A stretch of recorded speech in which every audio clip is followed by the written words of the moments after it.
Welcome to PressThis, the WordPress community podcast featuring exclusive content and interviews with leaders in the WordPress community, covering everything from development to integrating your digital marketing strategy with WordPress. Join host David Vogelpohl of WP Engine and special guests from across the community as they keep you up to speed on the latest advancements in WordPress.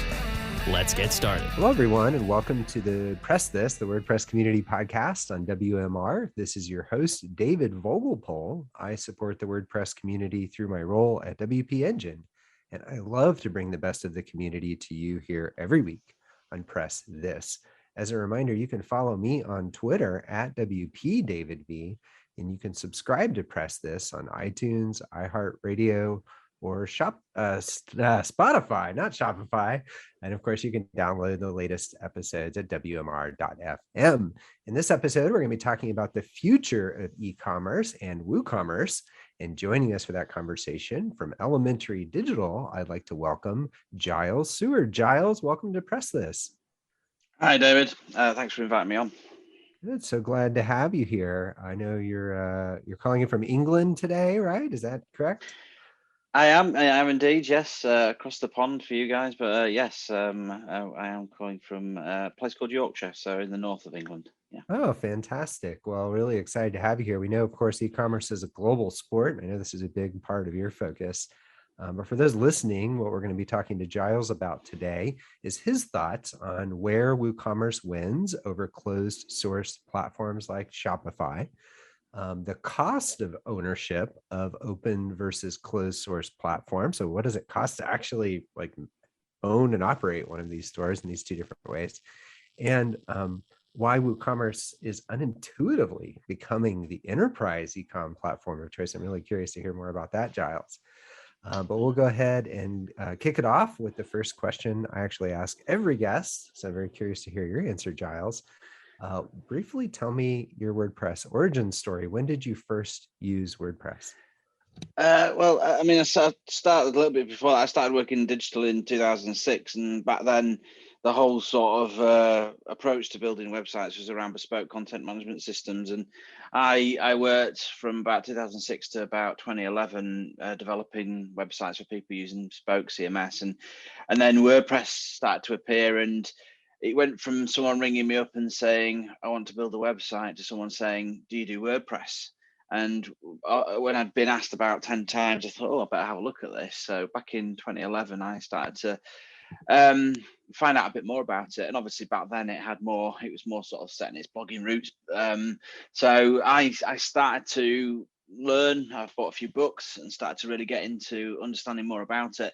And then I'm not a developer by any means, but I started to pull together some WordPress websites and learn how to connect a theme and how to host a WordPress website. And one of the reasons I started doing it is because my pals, I play rugby, which is a very popular sport in England, and they were asking me if I could build them a website, so I started to do it. And it dawned on me today when I was preparing for this. I thought I remember doing the first one. It was so I could buy an iPad 2, an Apple iPad 2, and so I built my first WordPress website way back when, about 10 years ago. And what I realized very quickly is about 2 years on from then, I realized that I was working for this agency that built a bespoke content management system, and I realized actually the future was very much WordPress.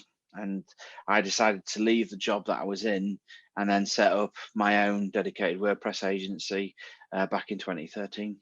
That's cool. 2011 was 2010, 2011 was a very popular time for adopting WordPress as a CMS.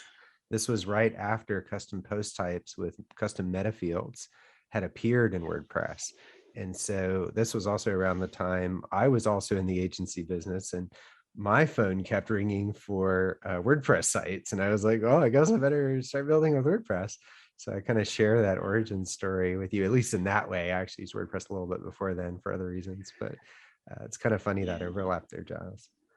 Yeah, absolutely.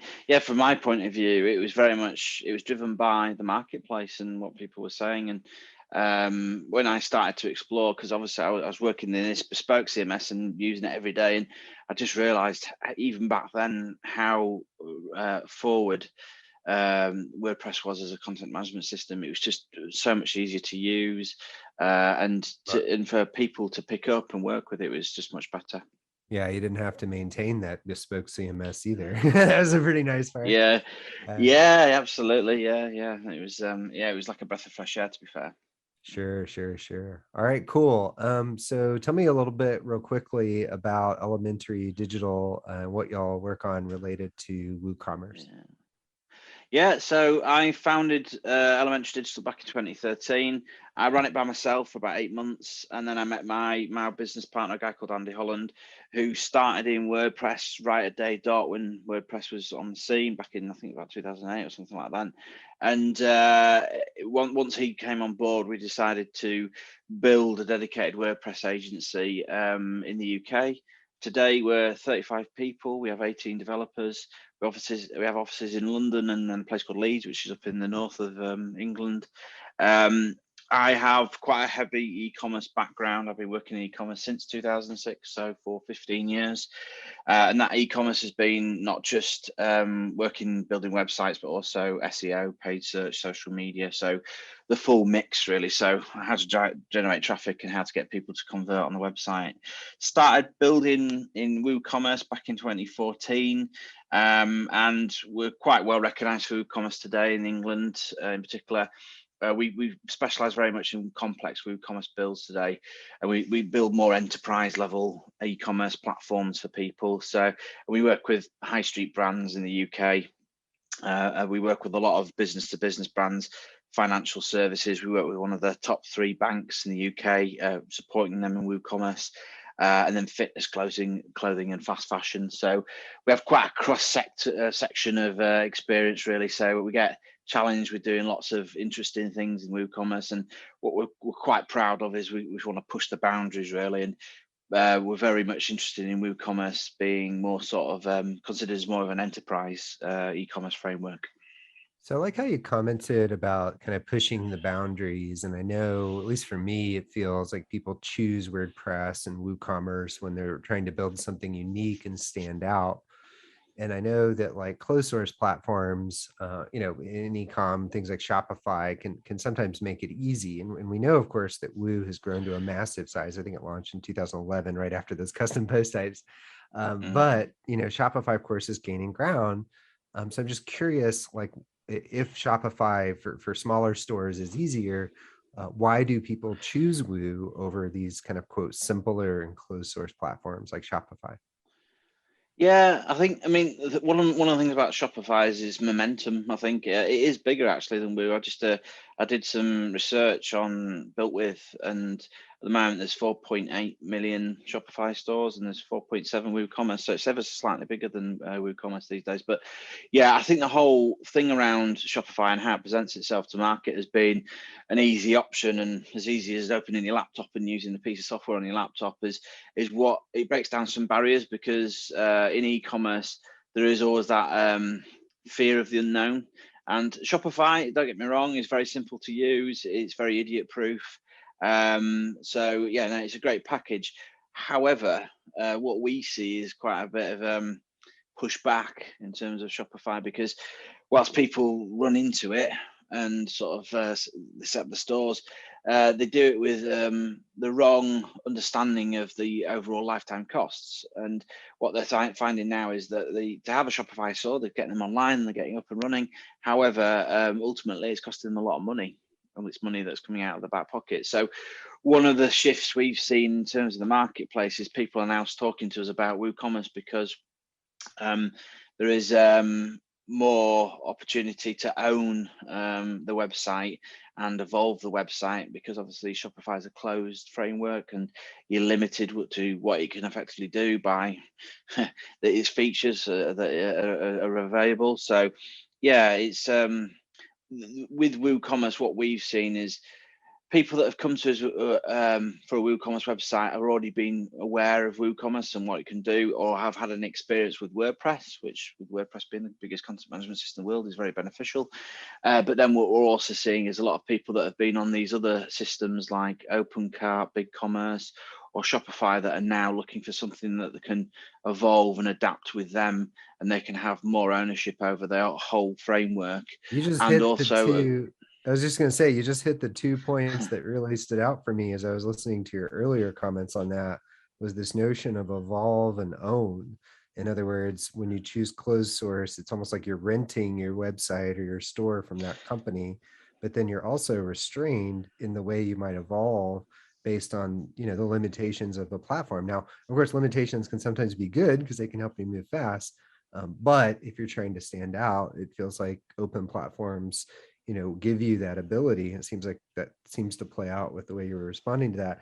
I'm curious though about this kind of extra cost part, and I want to dig into that, but we're going to take our first break and we'll be right back.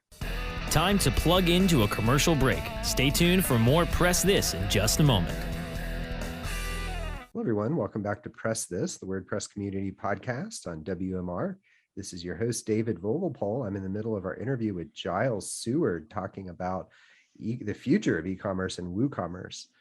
Gyles, right before the break, you were talking a little bit about, for the clients you're working with, really some of the key things that are important to them is the ability to evolve and stand out. Those, I guess, are my words, the standout part, but also to kind of own their store versus, say, renting it from a closed source platform. But prior to that, you talked about the costs. And so I know that the Shopify model kind of relies on a percentage of sales for each transaction. And I also know that you can do custom stuff in Shopify, but I feel like the tech stack is not known by a large volume of developers. So help me understand, like, where is this cost coming from? Is it coming from like the complexity and customization and like a smaller set of developers that know it? Is it coming from the percentage of sales? Like, where's the pushback coming from? Well, you've got a few problems within the cost. I mean, there is a subscription fee when you go, and when you go to Shopify Plus, the more advanced model, then your fees are much higher. And obviously, you've mentioned about there's the fees that you have to pay based on the transactions that go through the site. Which, the more successful you are, the more penalised you're effectively going to be, because you're going to have to be paying out to your website provider. Fundamentally, where the costs add up is. You pay a subscription fee, so £29 per month for the smallest, the most basic version of Shopify, which in the face of things, you think, oh, it's very cheap, $29 is nothing.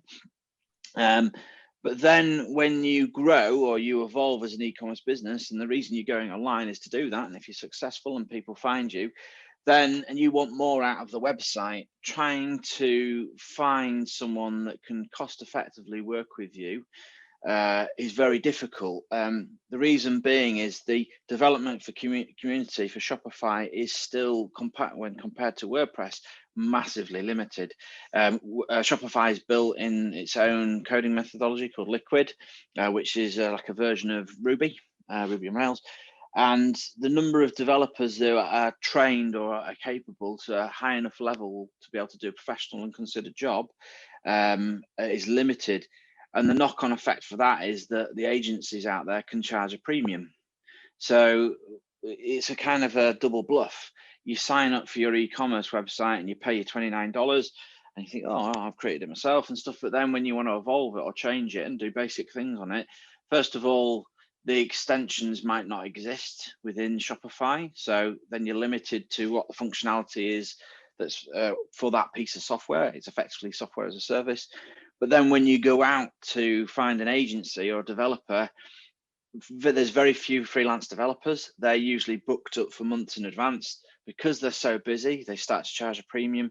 But then if you go to an agency, again, they're charging a premium. So that whole sort of cost-effective model that you thought, oh, I'll get online, starts to disappear, because that whole cost of management, it just doesn't exist. Then on the flip side of that is, if you are successful, again, you're paying out for using the system, and the more successful you are, the more you're paying, which as a business, there is sort of a turning point where you think, oh, it's all right, I'm making money. But as soon as the point when you need more investment, or you want to adapt the system. So for example, if you wanted to add in a warehouse management system to Shopify, it may not have a connector existing, but then if you want to bring in a third-party agency to develop it, the cost of doing it would be really high. But then if you do that and then it's successful, you're going to get charged for more transactions going through the site because it's more successful, the site. So it's a lot of articles that are coming out at the moment are comparing Shopify to other systems like Magento, WooCommerce and all this. And one of the big things is the lifetime cost of having a Shopify website. And it's quite eye-opening, really. I did a little bit of insight, and to have a more advanced version of Shopify, so Shopify Plus, the first year cost on average is $133,000 to $270,000, and then your third year, if you're a successful Shopify online business, is $270,000 to $413,000, which comparative, when you compare that to WooCommerce, take into account once you've had the build done, you have to pay maintenance fee and you have to pay hosting fee, no doubt. But it's not even, it's probably about 10% of that cost. So it's not just a small cost, it's a phenomenal cost, it's massive cost.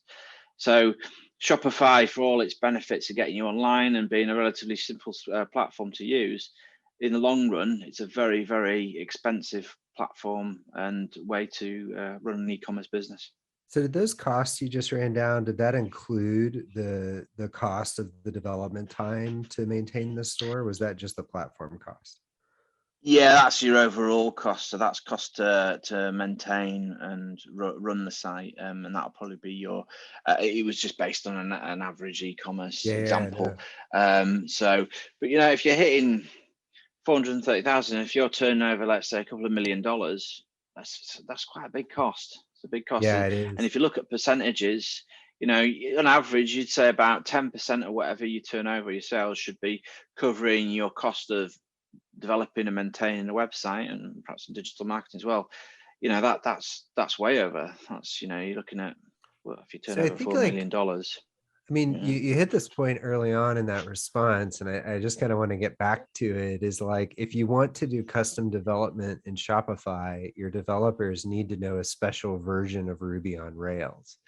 And the number of web developers in the world who build websites with Ruby on Rails, because again, you can build applications with Ruby on Rails, but actual websites and e-commerce sites, I imagine being a smaller cohort, it's a smaller volume of developers, which means less agencies, less freelancers. And if you have an internal team, it also means less developers to hire who will be familiar with your stack and ready to hit the ground running. I mean, granted, you could hire, I guess, generally Rails developers and train them up, but that's going to delay your onboarding process. I mean, that's a huge deal. Like the number one problem in tech, if you will, is hiring. I feel like this is a huge point. Yeah, I mean, talent pool in general across most of the website frameworks is a real challenge. And what you're not only doing in Shopify is you're asking a developer who's perhaps been trained in PHP or JavaScript or whatever to then come in and learn something completely new. And yes, don't get me wrong, if they have familiarity with code and they're good at what they do and they're bright, then yeah, they'll be able to migrate across and learn it. But you're still asking them to learn again. Or you have a Rails application developer who you're asking to learn how to build websites, which I have a distinction between those two myself, and I feel like the developers and engineers do too. Yeah, I mean, and typically, I don't know what it's like in the US, but in the UK, trying to recruit a Ruby on Rails developer or engineer, sure, call that well, they're not cheap. They're not cheap, and they're often wrapped up in. There are a lot of organisations, in particular in the UK, that use Ruby for various applications. And to take them away from what they're doing, you're gonna have to offer them a big salary. So with that big salary, then comes they've got to pass that cost on to the clients that they're working with. So the whole cycle is quite challenging. And we see a lot of people. We speak to a lot of people that have got a Shopify site and become disillusioned with not so much Shopify itself, because don't get me wrong, it's a good system, but more with the whole ecosystem that sits around it and post-launch support and the ambitions that are not being fulfilled by the agency or the partner that they're working with. Yeah, it's someone who's hired many web and application developers over the years. I know how compelling it is to get that right with your technology choices. I remember my own WordPress origin story. It was the customers calling in, but it was also the developers I could hire, and having more of them to choose from, I know, was a big motivator for me. Is that how you also think about it? Yeah, I mean, in WordPress, we never have any challenges recruiting in WordPress. There are expertise, you have different tiers of WordPress developers. You have junior, middle, and senior, and it's their capabilities in actually being able to make WordPress do what you want them to do at enterprise level. But we're fortunate that we have a lot of really good senior developers. But but there is. And in the UK in particular, I'd say there's probably 10 WordPress developers for every one Shopify developer. So that gives some context. So when you go out to market to try and recruit, we are getting a really good number of CVs. That then means we can pass on the amount of resource to our clients, but also provide more cost-effective solutions to allow more enterprise-level businesses to be able to build in WooCommerce and support in WooCommerce. Yeah, and build more stuff, right? That's what happens when you save money Yeah. on your development costs, is you can have more developers doing more things, making you more money. And that's the wonderful part, I think, of that, in addition Yeah. just to the joy of not having to look for weeks or months to find your next developer. I really want to Yeah. dig into the enterprise side, but we're going to take our last break and we'll be right back. Time to plug into a commercial break. Stay tuned for more Press This in just a moment. Hello, everyone. Welcome back to Press This, the WordPress community podcast on WMR. This is your host, David Vogelpohl. We're in the middle of our episode around the future of e-commerce and WooCommerce. Gyles, before the break, you were talking a little bit around kind of the hiring dilemma with closed source platforms like Shopify, particularly that use languages for their customization that might not be as popular as what WordPress benefits from. But I want to kind of shift gears now into the enterprise world a little bit. Woo is traditionally, of course, thought of as an SMB tool, and you kind of said you found some success building for enterprises, and I certainly know a ton of them that leverage Woo. But I'm just curious, like, what your general thoughts are on how it is specifically helpful for enterprises. Well, I mean, one of the big points we just touched on is the fact that there's a more resource out there and there's a better community out there. By virtue of the fact that WooCommerce is an extension of WordPress, you've got the momentum of the WordPress movement globally. So I was at a conference the other week, and I think it was about 40% of the web is on WordPress at the moment. So from an enterprise point of view, you have that wealth of knowledge, that community, i.e. plugins, themes, but then also that available resource, because most enterprise businesses, it's all about cost is a big factor, but then it's also about speed to market and the ability to be able to support and evolve at the pace of retail, because the ideas and search, in particular SEO, changes every day. So having a readily available team, whether that's internally or externally, that can adapt and evolve a website framework is really important for these businesses. And the challenges around Shopify and other e-commerce frameworks out there is that resource is finite. People are fighting over that the skill set and the talent pool, and it holds back businesses. It holds back these enterprise businesses, and those guys can't wait. The things need to be done. They need to be delivered on a day-to-day basis. So that's a big factor. Then WooCommerce itself is evolved. I mean, you touched on it was launched back in 2011, but since then it's massively evolved, and it's a very powerful tool these days. It's very lightweight. So because of the way it is, i.e. a framework that works with plugins, you can infinitely adapt it to your requirements. So with the plugins, you can add in new functionality. With the way that WordPress has been developed, you can adapt it along to the enterprise client's requirements. So we've done work around subscriptions. We've done work around integrations with recognized ERP systems like SAP, Sage in the UK, and all using the REST API within WordPress. Because also it's theme-based, we can do huge amounts of adaptations to make change conversion journeys, change product pages. And it's like the Swiss Army knife for e-commerce frameworks. Systems like Shopify, you're very limited to what functionality is available, what's on part of their roadmap. and when will that be released? And as I touched on, enterprise businesses don't wait for things. You have to do things at the speed of retail. In terms of, there's multiple uses for it. So depending on your product type, depending on your marketplace requirements, you can effectively adapt WooCommerce to your requirements. There's a huge amount of SEO features within the framework. So WordPress is very favorable to the digital marketing community, but then using WooCommerce, you have all the powers of SEO within WordPress, but in an e-commerce framework.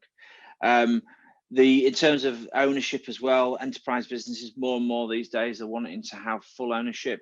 When you have proprietary or software as a service, a bit like Shopify, they're limited, and enterprise businesses like to feel like they own the IP and they can ultimately do with it what they want. The common myth around it that we often have conversations with is around the security.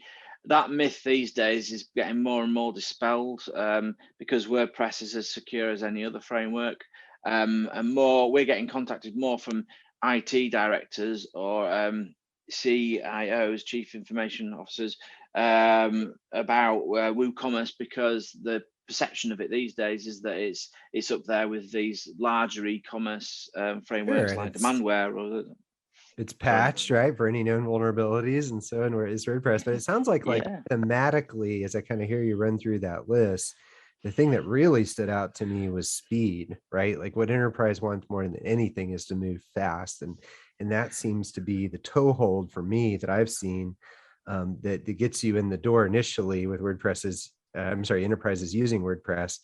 But then you kind of pointed out that you kind of have infinite control in a way. And so I like to always frame this as like basically with WordPress and WooCommerce, you set the pace and direction of innovation in your business. You're not kind of, you pointed this out, you're not waiting around for the next thing on the roadmap. So hopefully you get that thing you need to grow your business. I think that's a really wonderful point to end on. Gyles, this was wonderful. Thank you so much for joining us today. My pleasure. It was very nice to meet you, David, and really good to have a chat.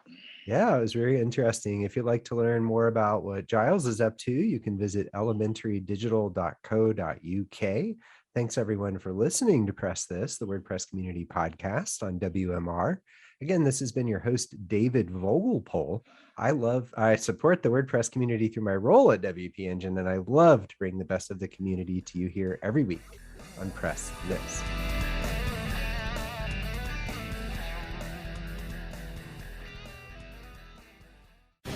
The opinions expressed on this program are those of the guests and hosts and do not necessarily reflect those of WebmasterRadio.fm's management or sponsors. Any rebroadcast or redistribution without authorized consent of WebmasterRadio.fm is prohibited.